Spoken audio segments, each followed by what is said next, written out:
Movie की शुरुआत में हम एक ड्रू नाम की लड़की को देखते हैं जो कि अपने घर में होती है और उसे वहां पर एक अनजान आदमी का कॉल आता है।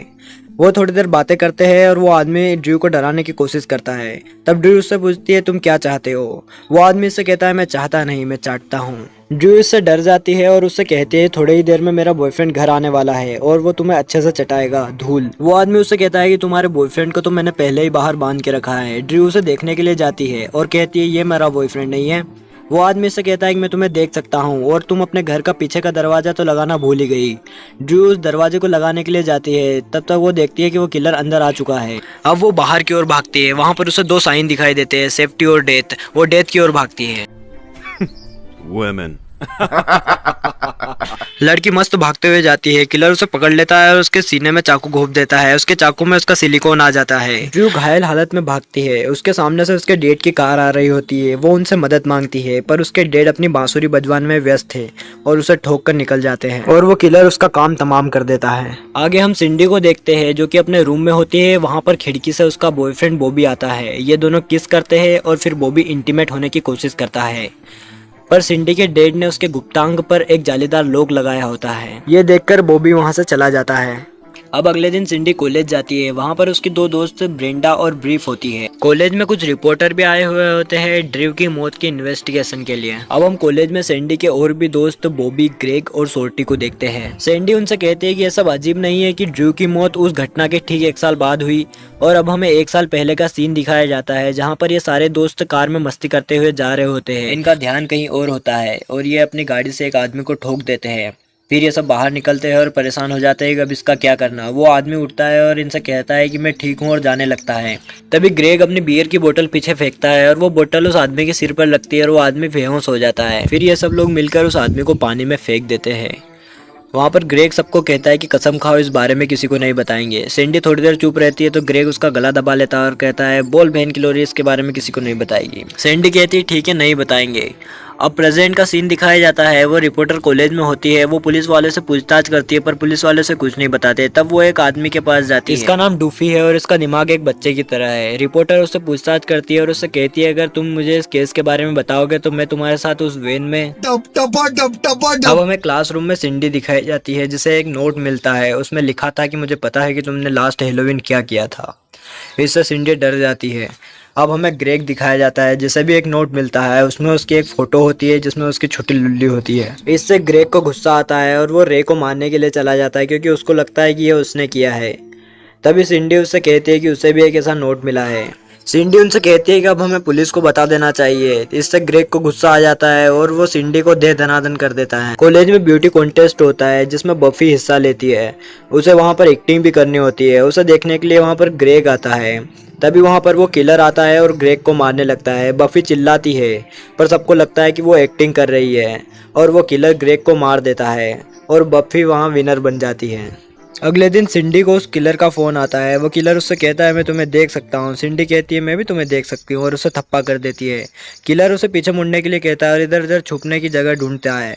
तब तक सिंडी जगह देखकर भागने की कोशिश करती है। फिर किलर भी उसके पीछे उसे मारने के लिए जाता है। वो सीढ़ियों से भागती है और जो भी चीज़ उसे रास्ते में दिखती है वो उसे किलर की ओर फेंक देती है और उसकी दादी बीच में आती है। वो दादी को भी किलर के ऊपर फेंक देती है। फिर वो एक पियानो फेंक देती है जिससे किलर तो बच जाता है पर उसकी दादी ठुक जाती है। ओम शांति दादी।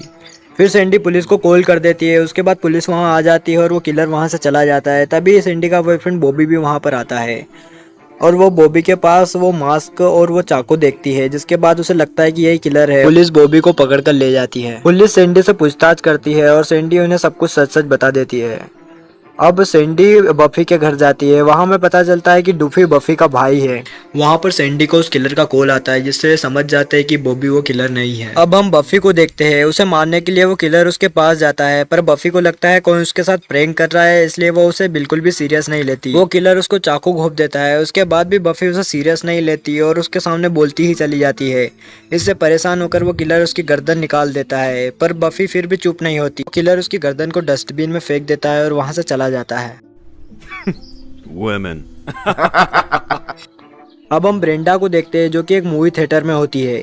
और वो वहाँ पर बात कर करके सबको परेशान कर देती है और किसी से मूवी नहीं देखने देती। तभी वहाँ पर वो किलर आता है और वो ब्रेंडा को मारने ही वाला होता है। वो उसे मारता है, इससे पहले थिएटर में बैठे बाकी लोग ब्रेंडा को मार देते हैं क्योंकि उसकी वजह से वो बहुत परेशान हो चुके थे। सैंडी के घर पर पार्टी चल रही होती है। वहाँ पर एक लड़की उससे बियर मांगती है। सैंडी उससे कहती है कि नीचे गैराज में बियर है। वो लड़की वहाँ पर बियर लेने के लिए जाती है, पर वहाँ पर उसे वो किलर दिखाई देता है और वो वहाँ से भागने की कोशिश करती है। वो एक शटर के छोटे से छेद में भागने की कोशिश करती है। वो छेद काफी छोटा था और वो उसमें से नहीं निकल सकती थी। किलर थोड़ी देर उसे देखता है कि आखिर बालिका करना क्या चाहती है।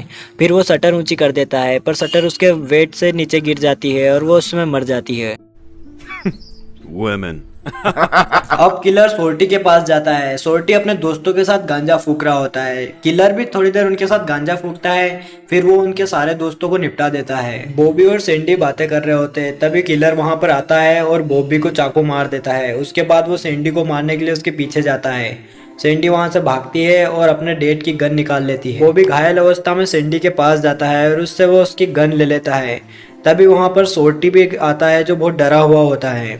बॉबी उसे गोली मार देता है। ये देखकर सैंडी को कुछ समझ में नहीं आता और वो देखती है कि बॉबी को कोई भी चोट नहीं लगी है। तभी वहां पर रे भी आ जाता है और वो भी बॉबी के साथ मिला हुआ होता है। सैंडी उनसे पूछती है कि ये तुम क्यों कर रहे हो। बॉबी उससे कहता है क्योंकि तुम मुझे कभी अपनी देती नहीं हो। सैंडी कहती है इसलिए तुमने अपने सारे दोस्तों को मार दिया।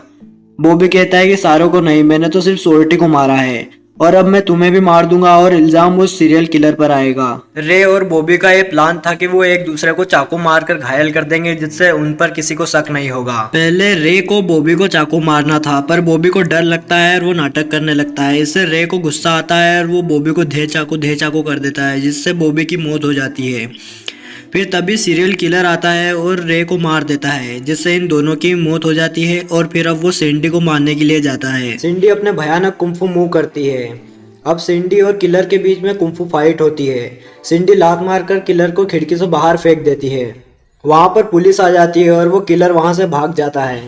सैंडी 1 साल पहले हुए एक्सीडेंट के बारे में पुलिस को बता देती है। पुलिस वाला उससे कहता है कि तुम्हारे अलावा और किसी को भी इसके बारे में पता होगा।